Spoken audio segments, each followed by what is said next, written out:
வணக்கம். உங்கள் காமராஜ் பேசுகிறேன். எல்லாம் நல்லா இருக்கீங்களா? இன்றைக்கி ஒரு வரலாற்று சம்பவத்தை பற்றி நம்ம பேச போகிறோம். குறிப்பாக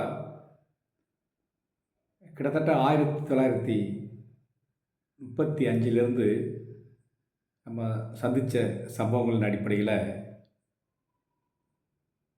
இந்த இந்தி திணிப்பு, இந்தி மொழிக்கு எதிராக நம்முடைய முன்னோர்கள் எப்படிலாம் போராடி இருக்காங்க, உயிர் நீத்திருக்காங்க அப்படிங்கிறத இன்று தற்செயலாக பராசக்தின்னு ஒரு படம். அந்த படத்தை பார்த்துட்டு நான் மீள முடியல. நம்மலாம் இன்று மத்திய அரசு, மாநில அரசில் பதவிகளில் வகுத்து வர்றோம்.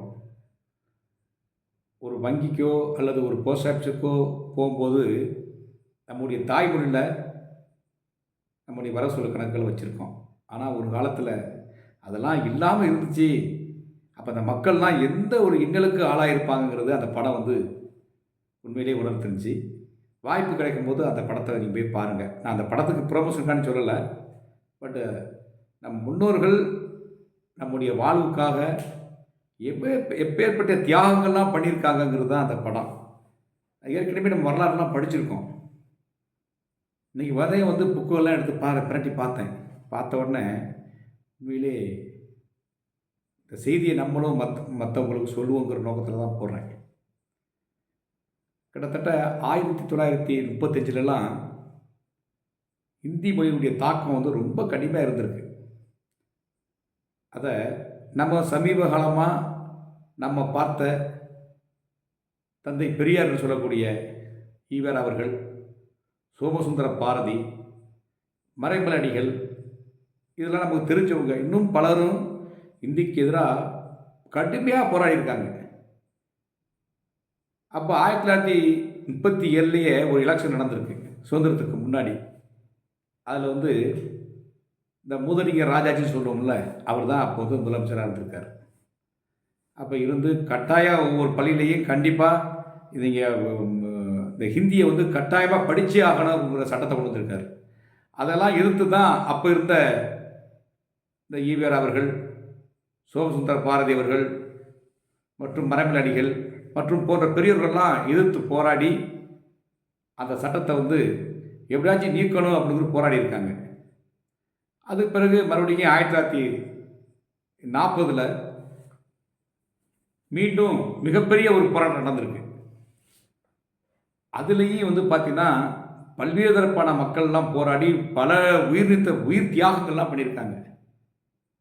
அதுக்கு பிறகு 1947ல் இந்தியா சுதந்திரம் அடைஞ்சிருது. சுதந்திரம் அடைஞ்சி கிட்டத்தட்ட 1947லேருந்து 1950 வரைக்கும் ஒரு எந்தவித சட்டம் ஏற்றலை. 1950 ஜனவரி 26ல் சட்டம் ஏற்றுறாங்க.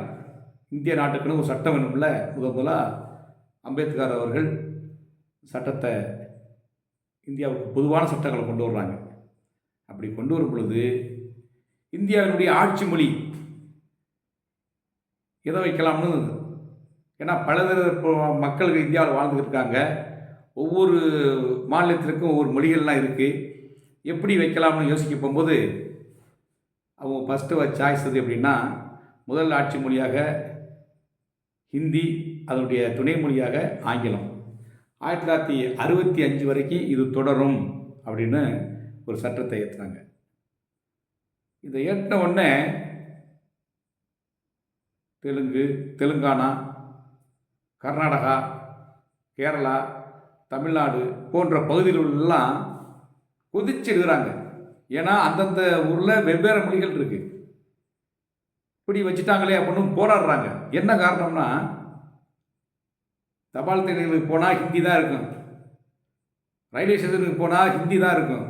ஹிந்தி தான் மூல மொழியாக இருக்குது. எவ்வளவு தான் படிச்சிருந்தாலும் அங்கே போய் இன்டர்வியூவில் போகணும்னா ஹிந்தி தெரியுமா உங்களுக்கு அப்படி கேட்கக்கூடிய காலம் இருந்துச்சு. இதெல்லாம் எதிர்த்து பயங்கரமாக போராடுறாங்க. போராடி இதில் பல பேர் உயிர் தியாகம் பண்ணியிருக்காங்க. நிறைய பேர் இறந்துருக்காங்க. அந்த சூழலில் தான்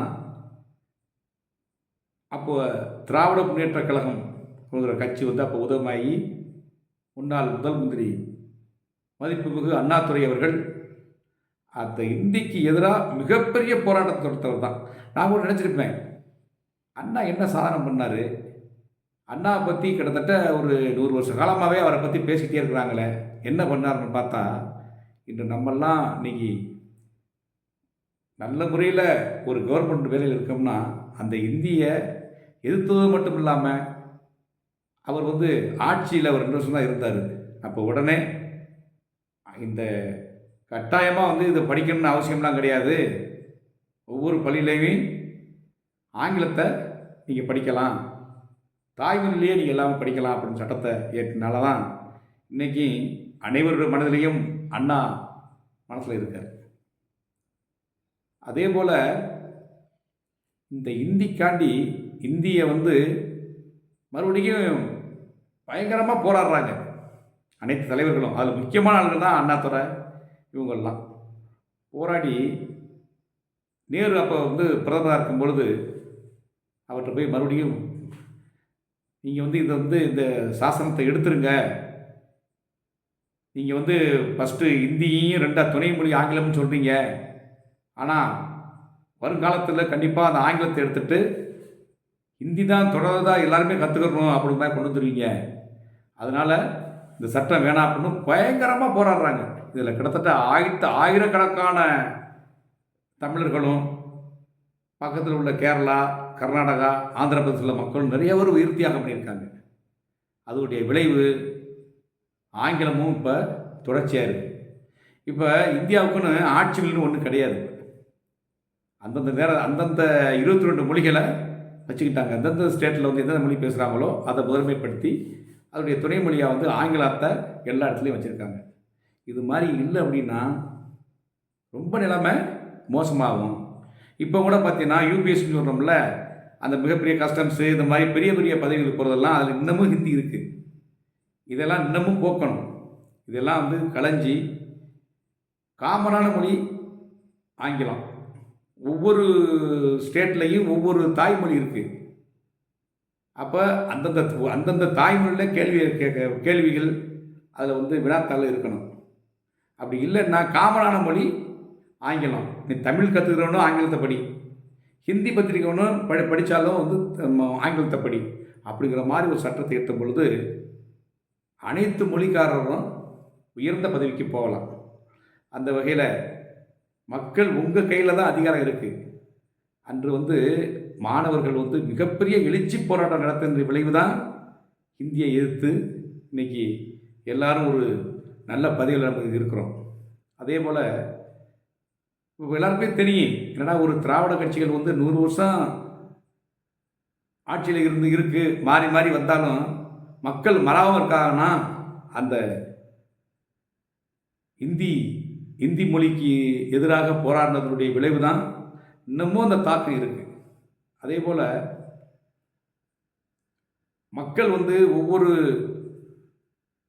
5 வருஷத்துக்குள்ளையும் ஆட்சி எலெக்ஷன் வரும் பொழுது நீங்கள் முடிவு பண்ணுங்க, யாரை வச்சா இந்த தேசம் நல்லா இருக்கும் அப்படிங்கிறது முடிவு உங்கள் கையில் தான் இருக்குது. நீங்கள் ஏனாதானும் பணத்தை வாங்கிட்டு நீங்கள் ஓட்டுகளை போட்டீங்கன்னா அவங்களுடைய தியாகத்துக்கு கண்டிப்பாக நம்ம பதில் சொல்ல ஆகணும். நான் அந்த படத்தை பார்த்துட்டு உண்மையிலே நான் ஒரு கணத்தில் உண்மையாக அழுதுட்டேன். அந்தளவுக்கு தத்துரமாக எவ்வளவு தியாகங்கள் பண்ணியிருக்காங்க அப்படிங்கிறது நான் இன்னும் மீள முடியல என்னால். அதனால் வாய்ப்பு கிடைக்கும் போது அந்த படத்தை பாருங்கள், வரலாறை தெரிஞ்சுக்கிறங்க. நாளை அரசியல் மக்கள் உங்கள் கையில். ஒரு ஆட்சியாளரை தேர்ந்தெடுக்கணும்னா அவருடைய பின்புலத்தை பாருங்கள், இவங்களால் நாட்டுக்கு நல்லதா அப்படிங்கிறத பாருங்கள். அதனால் ஏனதானா என்று அரசியலுங்கிறது எங்கிட்டோ உள்ள ஒரு சப்ஜெக்ட் நினைக்க வேணாம். நமக்காண்டி உள்ளது தான் அரசியல். அந்த அரசியல் நல்ல அரசியலாக வரணும்னா நாம் ஓட்டு போட்டு நல்ல மனிதர்களை தேர்ந்தெடுப்பதன் மூலமாக நாம் அனைத்தையும் பெறலாம். நன்றி, வணக்கம். என்னுடைய சேனல் உங்கள் காமராஜ். அதை நீங்கள் சப்ஸ்கிரைப் பண்ணாதவங்க சப்ஸ்கிரைப் பண்ணுங்கள். அடுத்த ஒரு நிகழ்வில் சந்திப்போம். நன்றி.